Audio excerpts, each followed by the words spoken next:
नमस्कार दोस्तों, मेरे YouTube चैनल में आपका बहुत बहुत स्वागत है। आज के इस वीडियो में हम आपको श्री महाशिवरात्रि व्रत की कथा सुना रहे हैं। इस कथा को हमने शिव पुराण श्री कोटि रुद्र संहिता के 40वें अध्याय से लिया है। इस कथा में निषाद चरित्र के वर्णन के रूप में यह कथा मौजूद है। निषाद राज्य वही निषाद राज्य हैं जिनका वर्णन रामायण में भी दिया गया है। तो दोस्तों, आइए सुनते हैं महाशिवरात्रि व्रत की कथा। सूत जी बोले कि हे ऋषियों, प्राचीन काल में गुरु द्रोह नामक भील अपने परिवार के साथ जंगल में रहता था। उसका कार्य पशुओं का वध करना था। इसी तरह से वह अपने परिवार का लालन पालन करता था। एक दिन की बात है कि उसके घर में खाने पीने के लिए कुछ भी नहीं था। तब उसके माता पिता एवं अन्य सदस्य भूख से व्याकुल होकर भील से बोले कि हम भूख प्यास से मर रहे हैं, कुछ खाने का प्रबंध करो।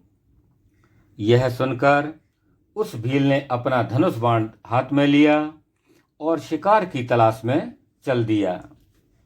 संयोगवश यह शिवरात्रि का ही पावन दिन था। शिकारी दर दर भटकता रहा, परंतु उसे कुछ भी न मिला। धीरे धीरे रात घिर आई, परंतु उसने खाली हाथ घर न लौटने का निश्चय कर लिया था। इसलिए वह तालाब के किनारे बैठ गया कि जो भी पशु उस तालाब पर जल पीने आएगा उसी का शिकार कर लूँगा। ऐसा विचार कर वह बेल के पेड़ पर बैठ गया। रात घिर आई थी, तभी वहाँ पर एक हिरनी जल पीने के लिए आई। उसे देखकर भील ने अपने धनुष पर बाण चढ़ाया। उसी समय ओस में भीगे कुछ बेल के पत्ते वहाँ स्थित शिवजी के ज्योतिर्लिंग पर गिर गए, जिससे भील द्वारा प्रथम पहर की पूजा पूरी हो गई और भील के पापों का नाश हो गया। उधर भील के धनुष की टंकार से हिरनी सब कुछ जान गई।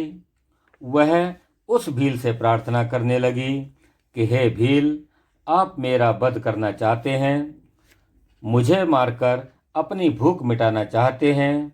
यदि ऐसा करने से आपका दुख दूर होता है तो मैं मरने के लिए तैयार हूँ, परंतु आप थोड़ी देर रुक जाएं। मेरे बच्चे अकेले हैं, मैं उन्हें अपनी बहन के पास छोड़कर आती हूँ। तब भील को विश्वास दिलाकर वह हिरनी वहाँ से चली गई और भील उसके इंतजार में जागता रहा। इसलिए उसे जागरण का भी फल मिल गया। कुछ देर के पश्चात उस हिरनी की बहन उसे ढूंढते हुए वहां पहुंची। उसे भी मारने के लिए जब भील ने अपने हाथ में धनुष बाण लिया तो पुनः बेलपत्र व ओस शिवलिंग पर चढ़ गए। इस प्रकार दूसरे पहर की पूजा भी संपन्न हो गई, परंतु उस हिरनी ने भी भील से प्रार्थना की कि पहले मैं अपने बच्चों को देखाऊं, तब तुम मुझे मारना। भील के आज्ञा देने से वह हिरनी भी पानी पीकर वहां से चली गई और भील हिरनी का इंतजार करने लगा। इस प्रकार जागरण करते हुए रात का दूसरा पहर भी बीत गया। जैसे ही रात्रि का तीसरा पहर आरंभ हुआ, एक मोटा सा हिरन पानी पीने के लिए उस तालाब पर आया। उसे देखकर भील ने जैसे ही अपने धनुष पर बाण चढ़ाया, वह हिरन डर गया। उसी समय ओस रूपी जल एवं बेलपत्र पुनः शिवलिंग पर गिर पड़े, जिससे तीसरे पहर की पूजा भी संपन्न हो गई। वह हिरन भी शीघ्र लौटने का वादा करके अपने बच्चों को समझाने के लिए चल दिया और भील उसके इंतजार में जागता रहा। उधर दूसरी ओर वे तीनों, 2 हिरनी व 1 हिरन, घर पर एकत्रित हुए और उन्होंने सारी बातें एक दूसरे को बतलाईं। जब तीनों को यह पता चला कि तीनों ने एक ही भीलराज से वादा कर लिया है, तब वे अपने बच्चों को ठीक से रहने की आज्ञा देकर वहां से तालाब की ओर चल दिए।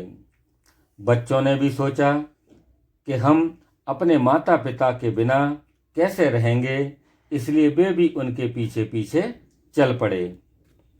इस प्रकार हिरन, 2 हिरनियां एवं उनके बच्चे एक साथ भीलराज के पास पहुंचे। इतने सारे शिकारों को एक साथ देखकर भीलराज बहुत प्रसन्न हुआ। जैसे ही उसने उन्हें मारने के लिए धनुष निकाला, एक बार फिर से ओस रूपी जल एवं बेलपत्र वहां स्थित शिव ज्योतिर्लिंग पर चढ़ गए। इस प्रकार अनजाने में ही उसके चौथे प्रहर की पूजा भी पूरी हो गई, जिसके परिणाम स्वरूप उसके सभी पाप कर्म नष्ट हो गए और उसे ज्ञान की प्राप्ति हुई।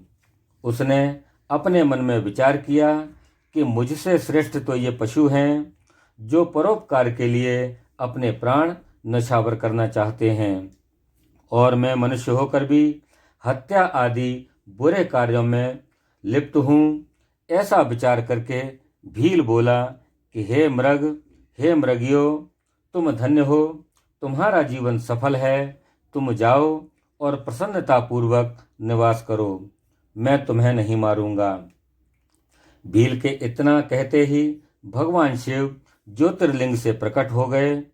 एकाएक इस प्रकार अपने सामने साक्षात देवादिदेव महादेव को पाकर उस भील की आंखों से अश्रुधारा बहने लगी और उसने प्रभु के चरण पकड़ लिए। तब शिवजी ने प्रसन्न होकर कहा कि हे व्याधर से, हे भील, तुम्हारे पूजन से मैं बहुत प्रसन्न हूँ।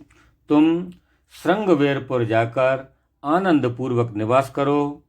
प्रभु रामचंद्र तुम्हारे घर पधारेंगे और उनसे तुम्हारी मित्रता हो जाएगी। अंत में सुखों को भोगकर तुम्हें मोक्ष की प्राप्ति होगी। यह कहकर शिव जी वहां से अंतर्ध्यान हो गए। हे ऋषियों, इस प्रकार एक पापी व्याध से अनजाने में हुए शिव चतुर्दशी व्रत से उसे भोग और मोक्ष की प्राप्ति हुई। बोलिए श्री शंकर भगवान की जय। तो दोस्तों, यह थी महाशिवरात्रि के व्रत की कथा। आपको कैसी लगी हमारी यह कथा? आप हमें कमेंट बॉक्स में जाकर अवश्य लिखें। साथ ही कथा यदि पसंद आई हो तो आप हमारे इस वीडियो को लाइक करें, शेयर करें और हमारे चैनल को सब्सक्राइब अवश्य करें। धन्यवाद। जय महाकाल।